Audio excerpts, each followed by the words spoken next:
मुंबई महापालिका निवडणुकीसाठी शिवसेनेत इच्छुकांची गर्दी 227 जागांसाठी 2000हून अधिक फॉर्म आल्याची सूत्रांची माहिती। आजपासून इच्छुकांच्या मुलाखती।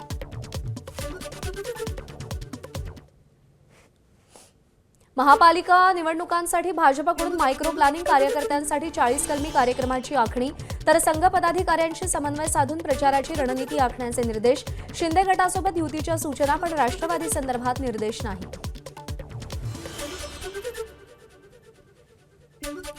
वसई विरार महापालिका निवडणुकीसाठी भाजपच्या उमेदवारांच्या मुलाखती संपल्या। 115 इच्छुक जागांसाठी 850हून अधिक इच्छुक उमेदवार। 23 डिसेंबरला भाजपची वसई विरारच्या उमेदवारांची पहिली यादी जाहीर होणार। आम्ही जनतेच्या हितासाठी एकत्र, स्वार्थासाठी नाही, मंत्री भरत गोगावलेंचा अंबादास दानवेंना टोला। रायगडच्या मुरुडमध्ये काँग्रेस आणि शिंदेंची शिवसेना एकत्र आल्यानं दानवेंनी टीका केली होती। पुण्यात दोन्ही राष्ट्रवादी एकत्र येण्याच्या चर्चा सुरू असताना शरद पवारांच्या राष्ट्रवादीकडून इच्छुकांच्या मुलाखती। 341 इच्छुक उमेदवारांनी अर्ज दाखल केले। उमेदवारी जाहीर होण्यापूर्वीच सांगलीमध्ये अजित पवारांच्या राष्ट्रवादीच्या माजी नगरसेवकांना प्रचाराचा नारळ फोडला। उमेदवारी मिळण्यासंदर्भात आत्मविश्वास असल्यानं विष्णू मानेंचा प्रचार सुरू। अहिल्यानगरच्या कोपरगाव नगरपालिका निवडणुकीच्या प्रचारात भाजपची आघाडी। महिलेच्या नावावर घर असल्यास 50% घरपट्टी आणि पाणीपट्टी। भाजपचे युवा नेते विवेक कोल्हे यांची घोषणा। नाशिकमध्ये शिंदेंच्या शिवसेनेच्या इच्छुक उमेदवारांच्या मुलाखतीला आज प्रारंभ होणार। शालेय शिक्षण मंत्री दादा भुसे यांच्या उपस्थितीमध्ये इच्छुक उमेदवारांच्या मुलाखती होणार। यावल नगरपालिका निवडणुकीसाठी शिवसेना उद्धव ठाकरेंच्या उमेदवाराचा अनोखा प्रचार। ठाकरे गटाचे उमेदवार सागर चौधरी यांचा रात्री पेटती मशाल हाती घेऊन प्रचार।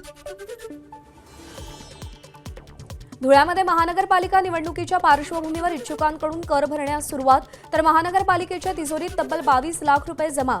इच्छुक उमेदवारांकडून कागदपत्रांची जुळवाजुळव।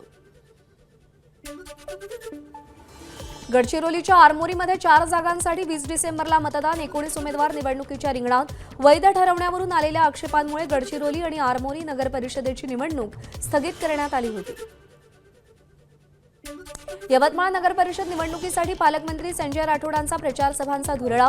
उमेदवारांच्या प्रचारासाठी दररोज 6 ते 7 सभा।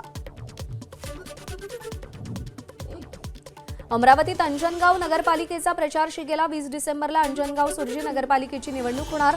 दर्यापूर अंजनगाव मतदारसंघाचे ठाकरेंच्या शिवसेनेचे आमदार गजानन लवटे यांचा मुलगा नगराध्यक्षपदासाठी निवडणुकीच्या रिंगणात।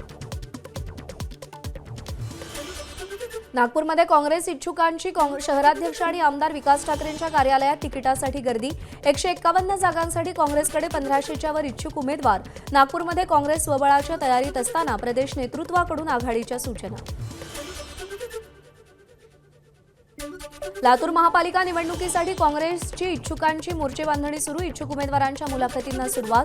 2 दिवसात एकूण सुमारे 512 इच्छुक उमेदवारांच्या मुलाखती घेणार। परभणी महापालिका स्वतंत्र लढवण्याची काँग्रेसची तयारी। परभणीमध्ये उद्या इच्छुकांच्या मुलाखतीचं आयोजन। परभणी महानगरपालिकेवरती काँग्रेसचाच महापौर पुन्हा बसेल। काँग्रेसचे नेते सिद्धार्थ हत्तीअंबिरे यांचा दावा। परभणीमध्ये शहराच्या अवस्थेवरून काँग्रेस आणि अजित पवारांच्या राष्ट्रवादीत जुंपली। शहराची वाट काँग्रेसनं लावली, राष्ट्रवादीचा आरोप, तर काँग्रेसनं विकास केला। प्रशासक काळात तिन्ही पक्षांनी आणि त्यांच्या नेत्यांनी शहराला बकाल केलं, काँग्रेसचं प्रत्युत्तर। जालना महानगरपालिकेमध्ये भाजप आणि शिवसेना युतीची शक्यता वाढली। भाजप शिवसेना युतीबाबत आज पहिल्यांदा बैठक होणार। स्थानिक पातळीवर युतीतल्या दोन्ही पक्षांच्या नेत्यांमध्ये वाकयुद्ध रंगल्यानंतर आता दोन्ही पक्षांमध्ये तोडगा काढण्यासंधी महत्त्वाची बैठक होणार। कोल्हापूर शहरामध्ये पुरुष मतदारांपेक्षा महिला मतदार जास्त। कोल्हापूर शहरात एकूण 4,94,711 मतदार, त्यामध्ये 2,49,940 महिला मतदार। छत्रपती संभाजीनगरच्या पैठणमध्ये नगरसेवकाच्या उमेदवाराच्या घरासमोर जादू टोण्याचा धक्कादायक प्रकार। ठाकरेंच्या शिवसेनेचे उमेदवार मंगल कल्याण मगरे यांच्या घरासमोर लिंबू, नारळ, हळद, कुंकू, एक बाहुली, टाचणी आणि पुजलेली टोपली आढळली। एबीपी माझा, उघडा डोळे बघा नीट।